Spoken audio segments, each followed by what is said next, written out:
Alain Mukuralinda nyuma yuko ino ndwara ya stroke imuhitanye, abantu benshi bakaba bari mu mubabaro. Ndagira ngo turebere hamwe ese ni igiki kiri gutera ino ndwara ya stroke, kubera icyo umuntu ushobora kumubona ari muzima ariko arwaye stroke, afite iyi ndwara ya stroke, ejo ukaba wakumva ngo uyu muntu arapfuye. Ese bigenda bite? Biterwa n'iki? Nibyo ngira ngo tubanze turebere hamwe. Murabizi ko ino ndwara hari n'undi abantu benshi kunda kwica. Murabizi umu DJ wa hano mu Rwanda mwakundaga muri benshi, DJ Mira, niyo ndwara yamuhitaye iba yamwambura ubuzima. None aka kanya tuvugana Alain Mukuralinda nawe yamaze gutakaza ubuzima bitewe n'ino ndwara ya stroke. Ndagira ngo tuganire tumenye ngo ese stroke ni iki, ni iki twakora kugira ngo tuyirinde, kugira ngo namwe mukomeze kwirinda mubashe kugira ubuzima buzira umuze. Ni ukuvuga ngo ubundi stroke ishobora kuba yakwica umuntu, ishobora kubaho mu buryo bugeze kuri butatu. Igice cya mbere ni ukuvuga ngo udutsi dutwara amaraso turaturika twegereye ubwonko.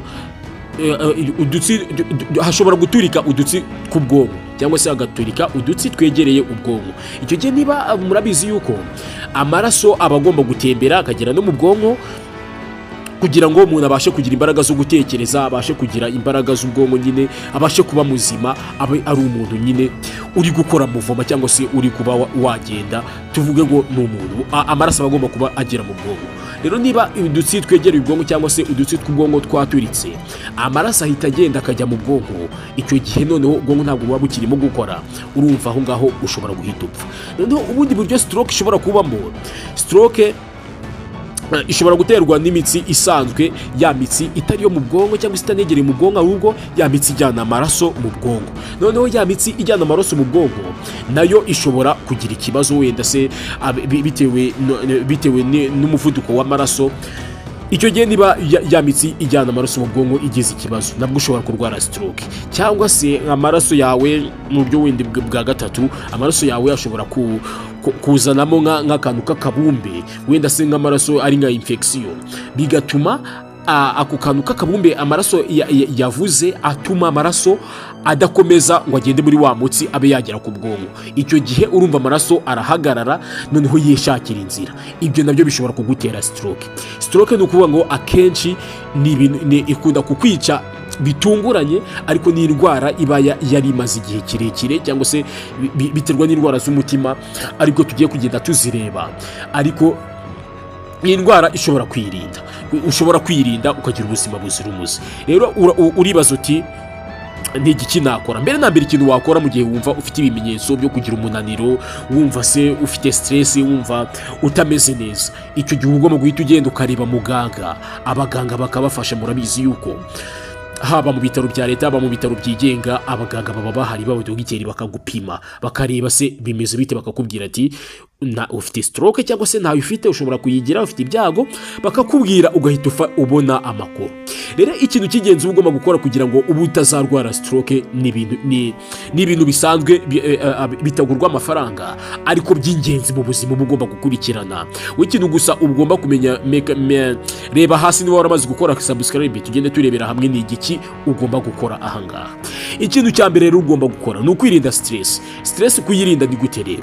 Ugomba kwakira ubuzima, ukamenya yuko ubuzima ari impano y'Imana, ukamenya yuko kandi stress nuhura n'ikibazo wagihangayikira, wagira stress, nta kintu biri bwungure, nta kintu biri butume cya kibazo gikemuka, ahubwo ukajya urushaho kubana n'umuryango wawe.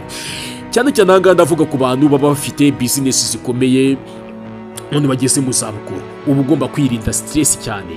Noneho ikindi kintu cya kabiri uba ugomba gukora imyitozo mu ngororamubiri, ugafata imyenda yawe, ukaba ushobora gufata imyenda ya siporo ukayishyiramo, ugashyiramo inkweto, ukajya muri siporo kugira ngo amaraso arusheho gutembera neza. Icyo gihe umuntu ukora siporo akenshi ntabwo ajya apfa kurwara izi ndwara z'umutima. Ikindi kintu uba ugomba gukora ahangaha ni ukurya ibiryo bituzuyemo amavuta, n'ibi biryo birimo amasukari menshi cyane. Uba ugomba kwirinda ibiryo birimo amasukari menshi cyane, kubera yuko isukari yiyongera cyane mu mubiri bishobora kuzatuma urwara indwara z'umutima cyane, kandi ukaba ushobora kurwara n'indwara za diyabete, kandi indwara za diyabete nazo zishobora gutera stroke. Rero uko urushaho kurya ibiryo bimeze neza, ibiryo bya kinyarwanda, utarya ibi biryo by'amafiriti, utarya amavuta menshi cyane, ukagerageza kurya kinyarwanda, ibijumba, imyumbati, ibihaza, ibishyimbo, ntabwo uzigera urwara stroke mu gihe uzaba utariye bino biryo byangiza by'amakaroni, ibi biryo by'abazungu. Oya, biriya ntabwo ari byo biryo byiza wakagombye kurya. Rero uba ugomba kurya indyo nziza, ugakora siporo, ukirinda stress, ukaryama bihagije. Ikindi kintu cy'ingenzi abantu benshi mujya mwirengagiza ni ukunywa amazi ahagije. Uba ugomba kunywa amazi ahagije mu byo ukora byose, kuko buriya amazi aragenda akagufasha, agatuma impyiko zimera neza, kuko impyiko murabizi nizo ziyungurura amaraso. Niba wanyweye amazi rero bituma impyiko zawe zimera neza, zikaba zisukuye, ku buryo noneho amaraso arabasha gutunganywa neza, agatembera mu mubiri bimeze neza. Niba rero uzi ko ujya ugira imbogamizi yo kunywa amazi menshi, dore ikintu ugomba gukora. Ikintu ugomba gukora ngaha kugira ngo ubashe kuba wagira uno muco mwiza wo kunywa amazi menshi ahagije, ikintu cya mbere ni ukwiyegereza icupa ry'amazi aho uri hose. Kandi ahangaha abahanga bavuga yuko byakabaye byiza ufite icupa ribonerana, ku buryo rya cupa ry'amazi niriba riguteretse iruhande uzajya uyareba, kubera ko mu bahanga b'imitekerereze bavuga yuko uko ureba ikintu cyane ni kurushaho kugishaka. Niba y'amazi rero rya cupa ry'amazi ribonerana, amazi ari akuri iruhande, unywa gake gake. Ntabwo ari byiza kugira ngo ufate amazi uhita uyanywa icyarimwe ari menshi. Oya, ugenda unywa gake gakeya witonze.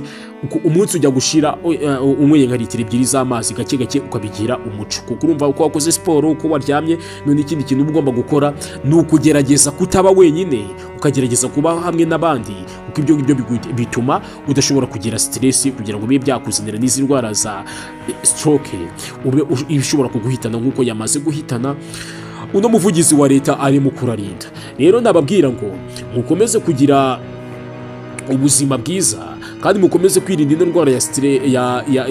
ino ndwara ya stroke, mukomeza gukurikiza no mabwiriza nk'uko twagiye tubivuga kuri no channel y'abanyabwenge. Wibuke gukora subscribe, ukande no kuri like, kugira ngo bagenzi bawe